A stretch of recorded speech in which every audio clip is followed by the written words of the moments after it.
Cette chanson, Ya Rayah, Toi qui t'en vas, est mondialement connue pour faire danser les foules.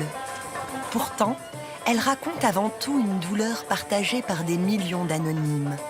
Cette douleur, intime, c'est celle du départ et de l'exil.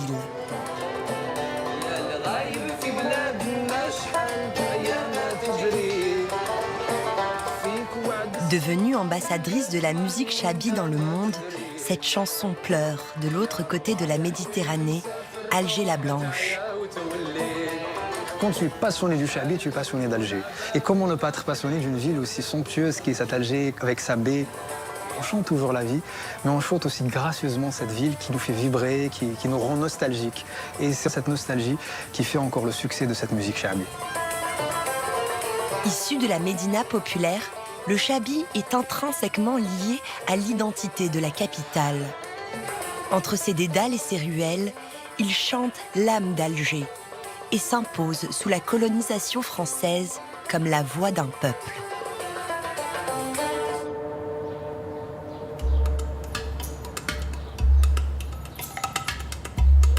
Agrippée à flanc de colline, la cité millénaire de la Casbah témoigne de la grandeur du passé mort et ottoman d'Alger.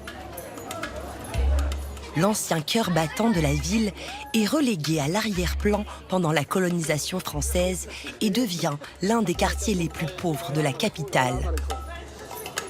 Là, on est dedans, hein. On est en plein cœur de la Casbah et on est en plein cœur du chabi. On ne peut pas les dissocier. Qui dit chabi dit la Casbah, qui dit Casbah dit chabi. Entre les murs de ces échoppes et de ces cafés morts, dans les années 30, un jeune musicien fait retentir les premières notes de musique chabi. Il a pour nom Mohamed El Anka.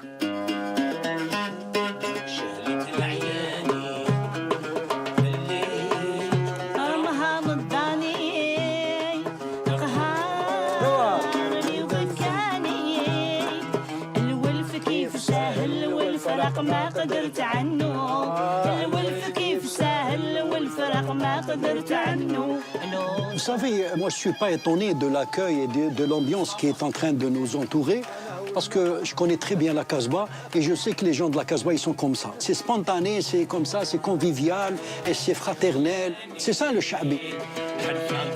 Le chabi vient du mot arabe shab, qui veut dire peuple.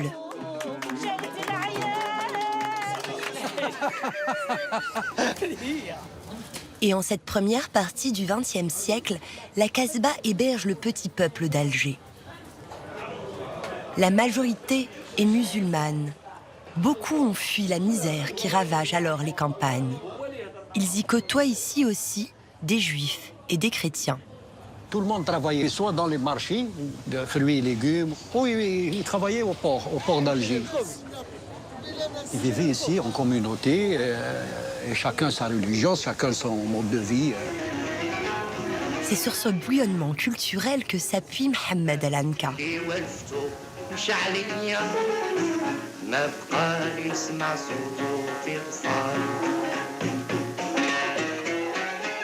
Il reprend les codes de la musique classique algérienne, dite andalouse, appréciée des classes aisées, et il mêle les traditions orales des communautés de la Casbah, entre poésie arabe et mélodie berbère.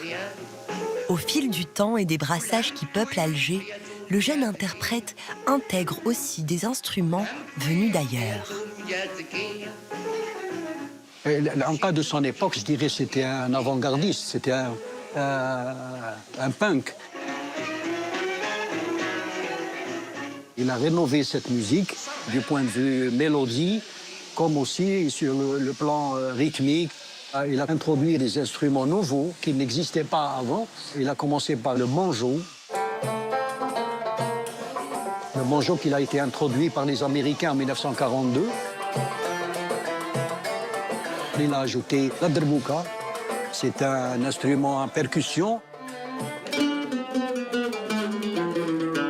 Il a été voir un grand luthier et il lui a demandé de faire la mandole. C'est un instrument d'accompagnement copié sur la mandoline, avec des cordes plus graves qui concordent avec la voix de l'Anka.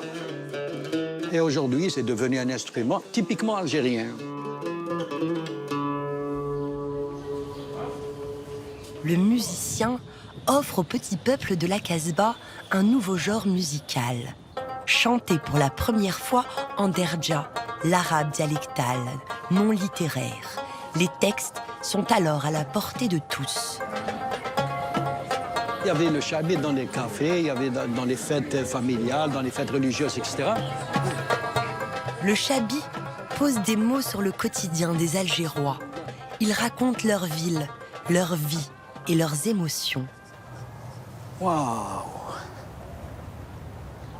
الجزائر العاصمة.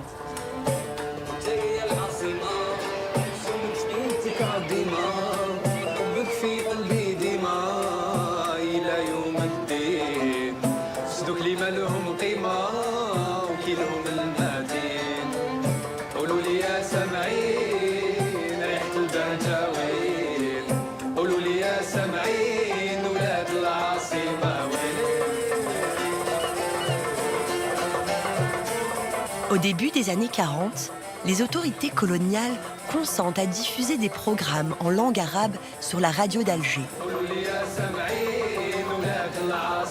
Le chabi résonne alors sur les ondes à travers la ville et au-delà.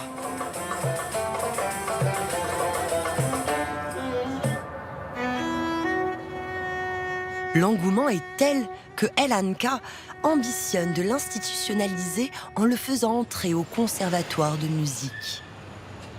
Il est situé dans le quartier des Colons, sur ce front de mer d'architecture haussmannienne qui se veut la vitrine européenne de la ville.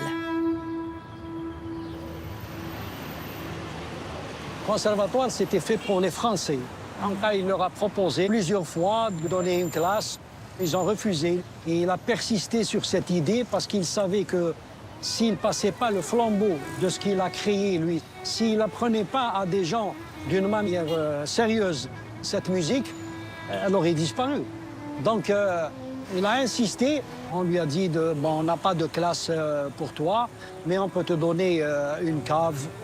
On ne va pas te payer et on va voir le résultat de ton travail. Et l'Anka, il a accepté parce qu'il savait bien ce qu'il faisait. Donc, il a été dans cette cave, il a commencé à enseigner et il a eu toute la Casbah dans cette classe. Dans les années 50, le chabi emmène ainsi avec lui toute une jeune génération de musiciens des quartiers populaires. Après plus d'un siècle de colonisation et de tentatives d'acculturation, ce genre transcende le cadre musical. Il se mue en un symbole de résistance.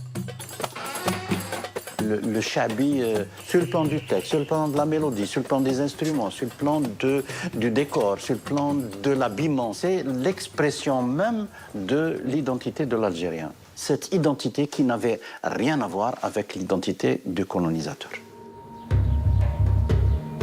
Alors que la guerre pour l'indépendance de l'Algérie éclate en novembre 1954, la Casbah, bastion nationaliste, embrasse la révolution. La révolution algérienne a utilisé les artistes du chabi particulièrement, parce qu'à l'époque, la colonisation permettait aux artistes de circuler librement. Pour avoir accès au spectacle, etc., on leur donnait une carte. Et c'est cette carte-là qui était utilisée par la Révolution pour faire circuler les militants en toute liberté. Il se passait des mots, il se passait des instructions, il se passait tout ça pendant ces moments de spectacle.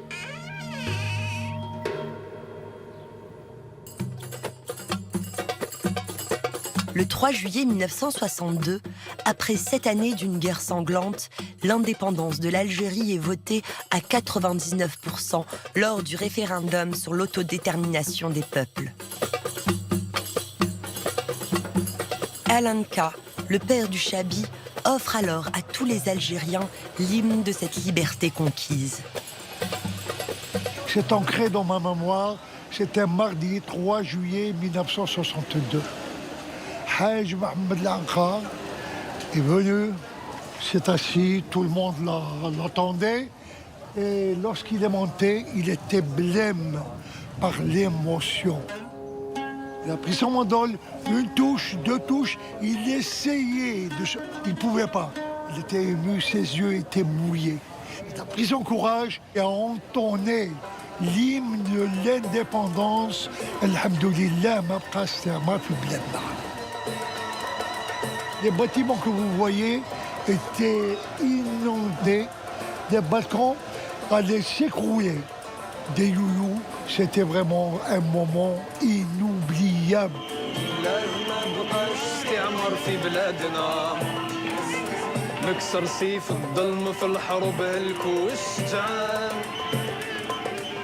Cette chanson est depuis entonnée tous les 5 juillet, date qui célèbre l'indépendance de l'Algérie.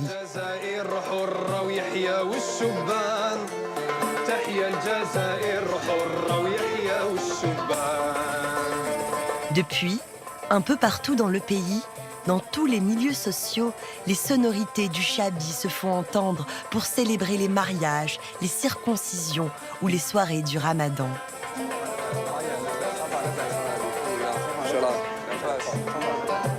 Cette musique est vivante et la jeune génération se tient prête à prendre la relève.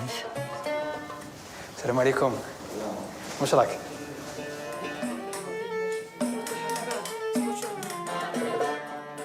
Le chabi a évolué au fil des années, au fil des décennies. C'est un peu comme une bibliothèque qui à chaque fois s'enrichit, s'enrichit, s'enrichit.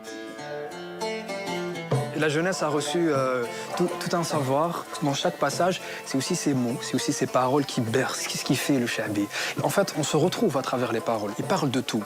Il parle de l'amitié, il parle de l'amour, il parle de la religion, il parle de la vie, il parle de la nature.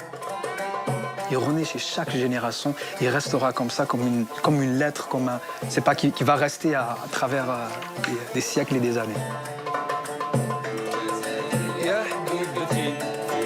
وفيك خالدي نعيش فيك طول دنيتي ما نقدر نمضي